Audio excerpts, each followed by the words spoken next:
আপনাদের তাহরিমা জান্নাত সুরভির কথা মনে আছে?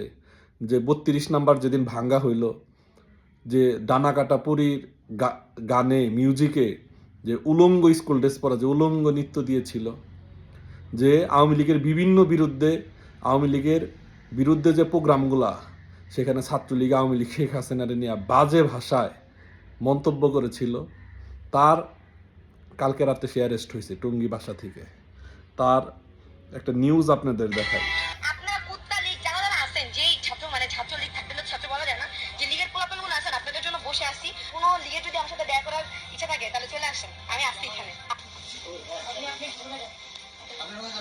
আপনি রুমে যান, এটাই থাকবে, রুমে যান।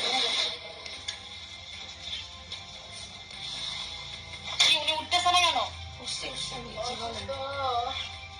ওনারে উঠায় নিয়ে আসেন।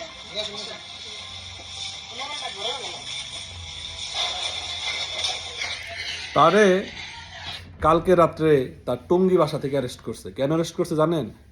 50 কোটি টাকার চাঁদাবাজির তার নামে কমপ্লেন করা হয়েছে এবং সে একজন সাংবাদিককে অপহরণ করে তার কাছে মুক্তিপণ দাবি করছে। এই দেশে শুধু এই সুরভির মতো না, এই জুলাই আগস্টের পরে এনসিপি সমন্বয়ক বৈষম্য বিরোধী নামে প্রত্যেকটা জেলায়, 64টা জেলায়, ঢাকা মহানগরের ভিতরে সব জায়গায় এইভাবে চাঁদাবাজি এরাই করছে, এখনও করতেছে।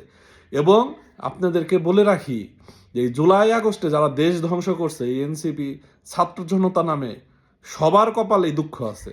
একে একে সবার আমল নামায় প্রকাশ পাচ্ছে। কেউই দুধে দেওয়া তুলসী পাতা না। সবাই এই ছাত্র জনতার নাম ব্যবহার করে সবাই টাকা পয়সা কামাই করছে, সবাই ধান্দাবাজি করছে। কে ধান্দাবাজি করে নাই জানেন? যে 2 নাম্বারভাবে টাকা কামানোর সুযোগ পায় নাই, সে হইলাম সৎ রয়েছে। সৎ হইলাম সেই যে অসৎভাবে টাকা কামাই করতে পারতেছে না, সে হইলাম সত্যের কথা বলে। তাছাড়া এই এনসিপি বৈষম্য বিরোধী ছাত্র আন্দোলনের নামে যত পোলাবান আছে, সবাই প্রত্যেকটা জেলায় জেলায় এইভাবে চাঁদাবাজি করছে।